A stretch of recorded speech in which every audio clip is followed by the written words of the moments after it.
started to work in the media, and at a certain moment she worked as a secretary, and while she was working as a secretary, she met her husband,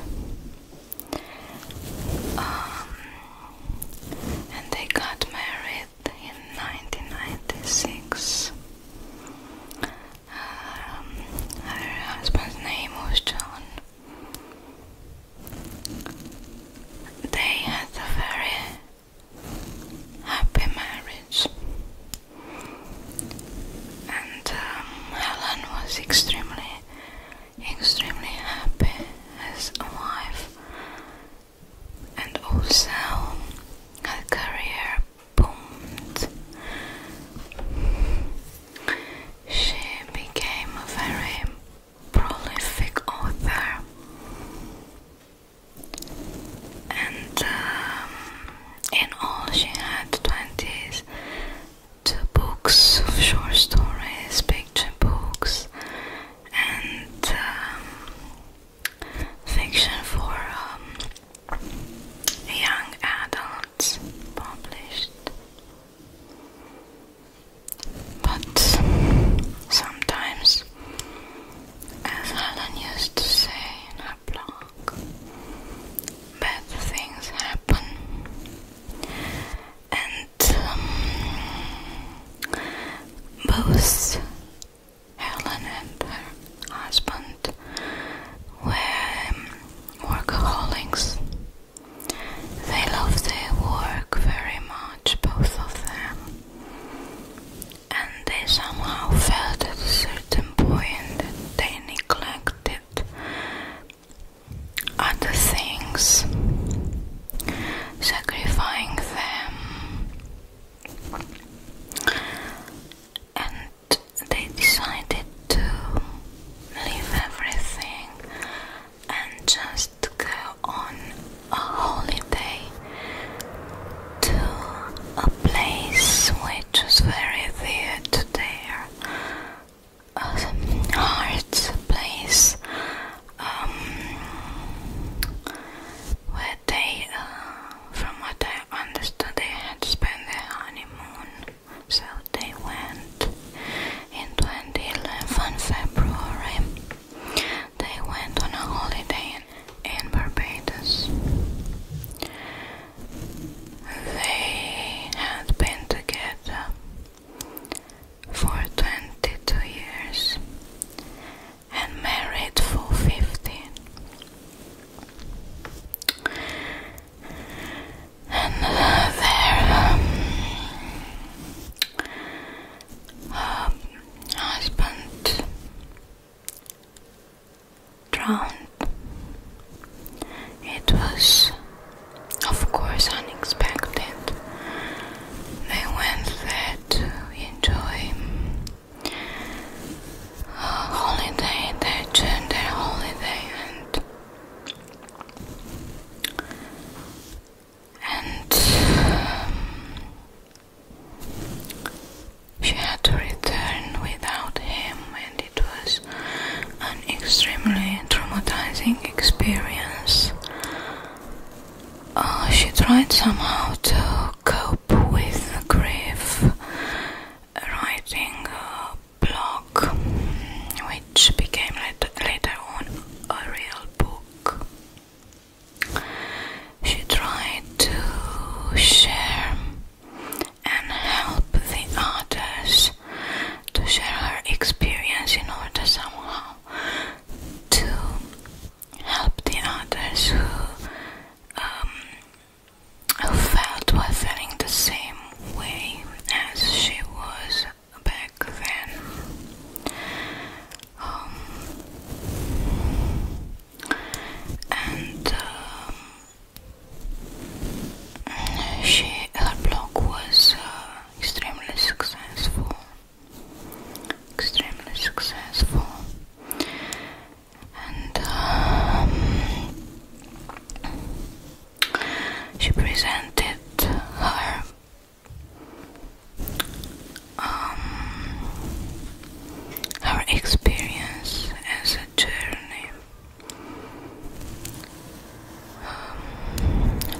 talking about different things, how to cope with the grief, how to cope with the pain, how to learn to do things by herself again. And while she was grieving, just say so, at a certain point she met a widower who was also grieving after his wife, and they met, and it is said that this man called Ian Stewart appeared unannounced at her door, and they started to have a relationship.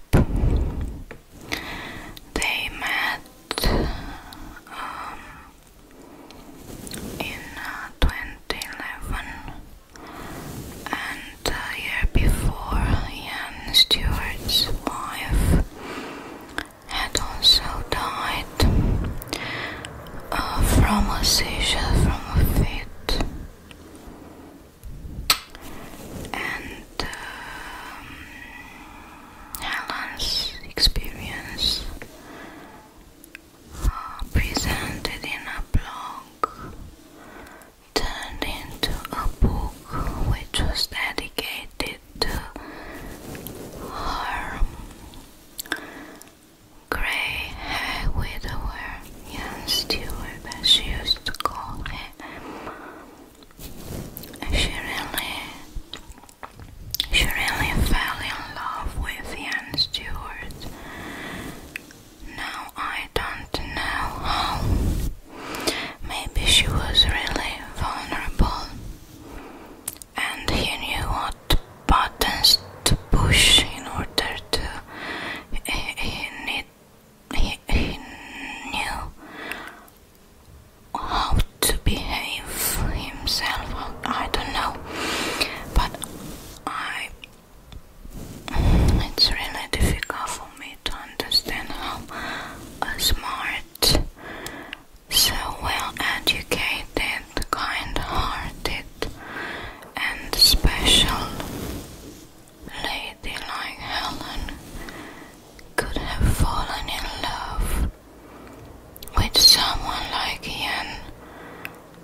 she really desperately needed something to make her go on, something to love, something to live for. And he felt somehow that she was vulnerable and took advantage of it. So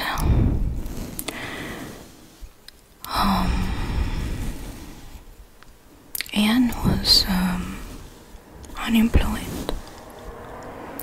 Helen was a successful author, and they bought a house together. They bought a house in Royston, and Helen also had a cottage where she used to go and write or find inspiration. A cottage in a remote area, but she bought for both of them a house in Royston, and everyone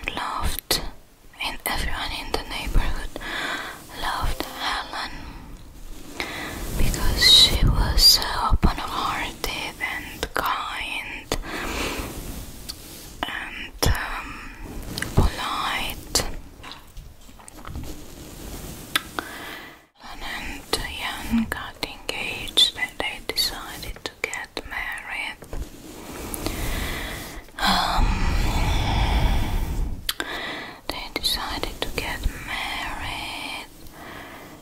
And she was extremely excited, and she was looking for wedding dresses on the internet and so on.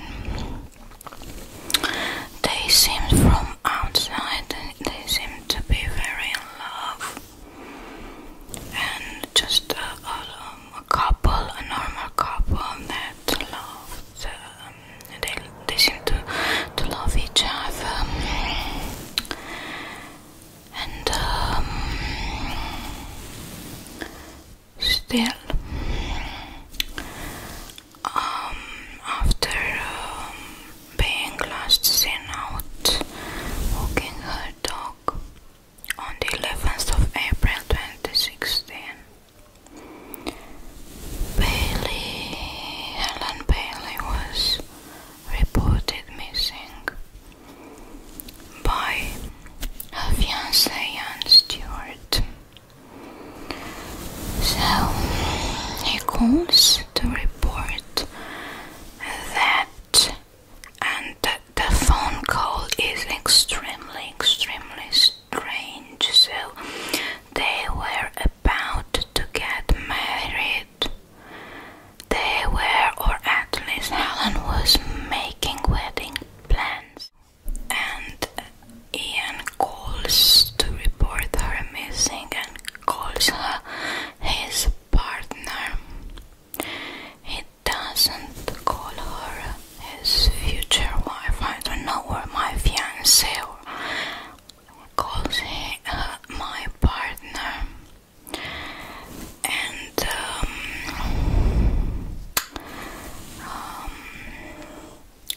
he said that she had been missing for a few days, and that she left a note writing that she was going to be alone for a while, and that she took Boris, her beloved dog, with her. When asked about ordinary things, so you live with someone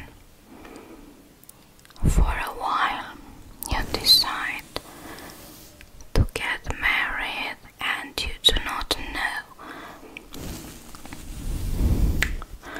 or things like they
arrested Jan, who had just returned from a holiday. Guess what? The man went on a holiday.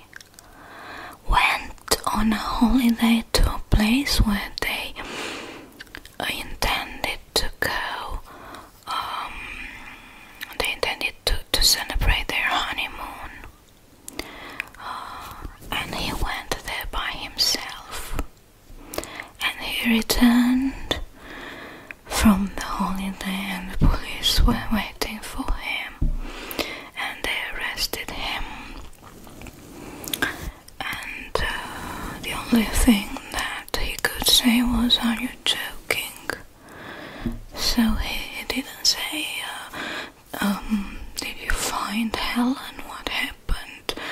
Or why are you arresting me? What happened?" No, he said, "Are you joking?"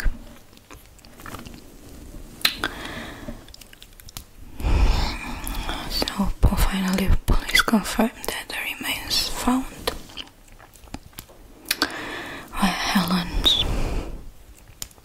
And Jan Stewart was charged on the 16th of July with murder, perverting the course of justice, and preventing a lawful burial.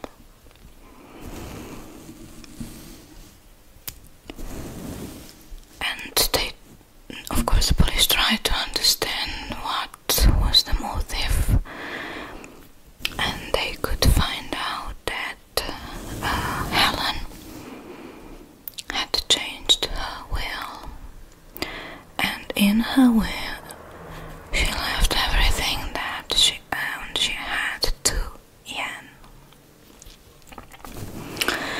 And a lot of persons that knew Helen reported that she was complaining about feeling extremely tired and sleepy, that she was falling asleep during the day, and the police could find that she was looking online on the internet, she was looking to things like, why do I feel sleepy? Why am I falling asleep? Why might cause this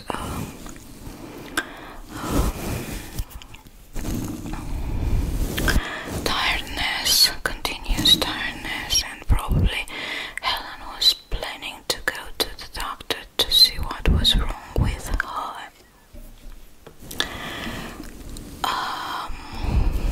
And of course, Stewart had secretly put some sleeping pills in her food or drinks, had been putting these sleeping pills in her drinks months before suffocating her. That's how he killed her. This is extremely, it's terrible. It's really, really sad.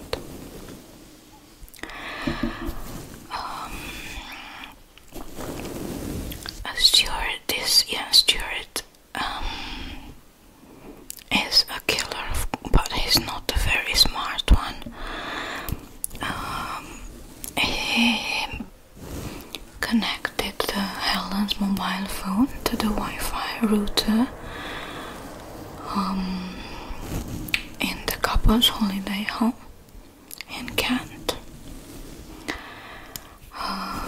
The very next day after reporting her missing, so tried to sell an apartment belonging to Helen, and he transferred from Helen's account some sums of money to the account that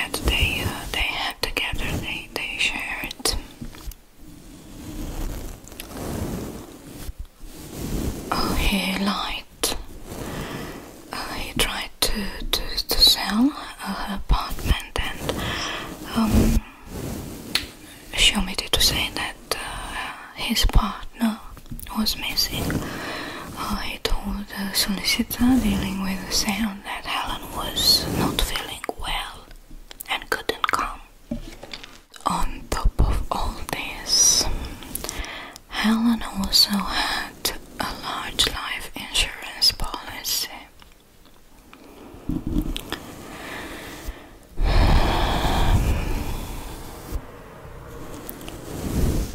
And Stuart tried to defend himself, saying that in fact Helen and Boris had been kidnapped on April 11, 2016 by two men called Nick and Joe.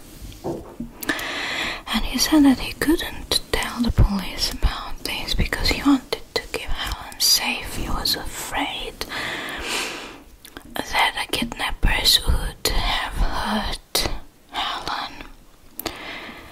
And he also said that the kidnappers demanded a ransom. But he couldn't present in court any evidence.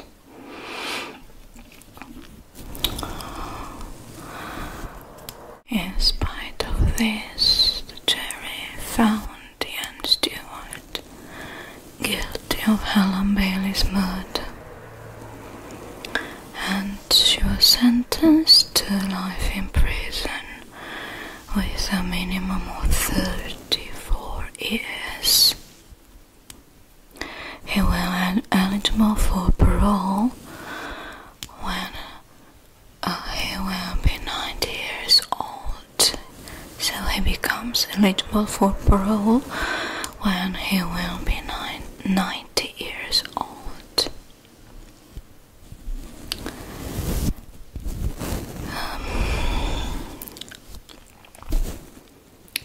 The defense also said that Stuart didn't need to kill his partner for money because he himself was extremely rich and didn't really need Helen's money. Then why did he do this?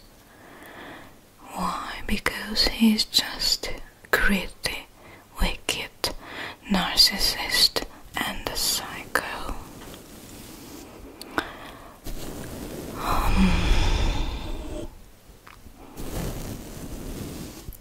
This Stuart's conviction made the police begin to re-examine the death of his first wife, Diane, in 2010. So remember that I have told you that when he met Helen, he had also lost his wife 1 year before. And in 2011 he was questioned on suspicion of his first wife murder also. So Diane, his first wife, this was extremely interesting. Diane was suffering from epilepsy, was epileptic, but she had never had a fit for a very long time. She could control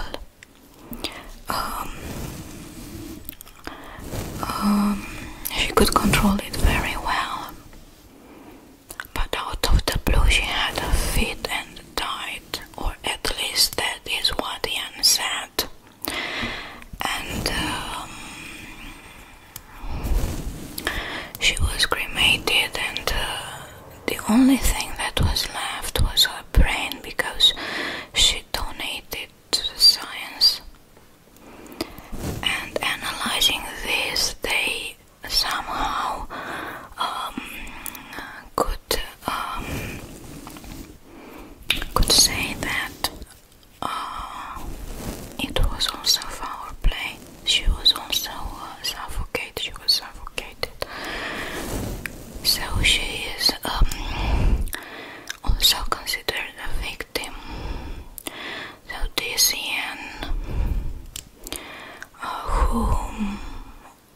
was and is an extremely nasty person.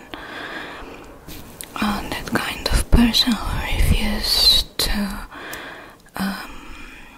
give money for so everyone at one of his places of work, his colleagues were gathering money to buy a present to one of them. It was someone's birthday, and he was the only one who refused. He was and is that kind of person who has never given a tip in his life. Extremely greedy, and the very first, when Helen went missing, he went to see his son playing basketball, I think, and he had an appointment to his doctor. He didn't care about anyone in his life. I wonder if he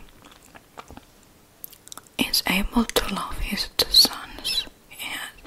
He has two sons from his previous marriage, his first marriage. So he saw in Helen what, I don't like a spider. Like a spider building a trap, and he was a nasty spider. The ugliest spider possible in this world, who was just building a trap, and he covered Helen in layers and layers of cobwebs, of flies, and then he just threw her in the septic tank as a piece of garbage. That much value Helen had for him. Just a piece of trash. And the dog also. This man is completely heartless and unable to feel anything except a love for himself. He is a psycho. And I think he's also a serial killer. He did this for money, but he did this twice because he liked it. He enjoyed this. Probably he had been enjoying putting sleeping pills in Helen's food and drinks and just watching her, trying to understand what was happening to her. And he's also a coward because he refused to explain, he refused to talk. He didn't seem to regret, and he is right now where he belongs. And I'm pretty sure that if they hadn't found Helen's body in there, he would have got married or engaged again, and he would have continued.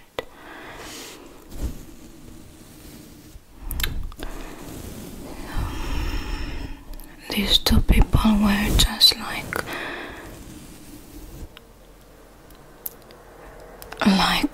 the darkness and the lightness. She was full of life, smart,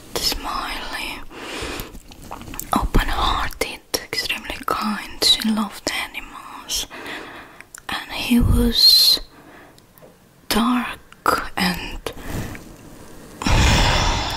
nasty and I don't know. And they got somehow together because she was too vulnerable and couldn't see properly what kind of person Jan was. And together with Helen died a whole universe of books that she might have written, a whole universe of characters she might have created. A lot of people would have enjoyed her works, but someone evil and decided that she had to leave this world because he deserved everything she owned. So, thank you very much for listening. I really hope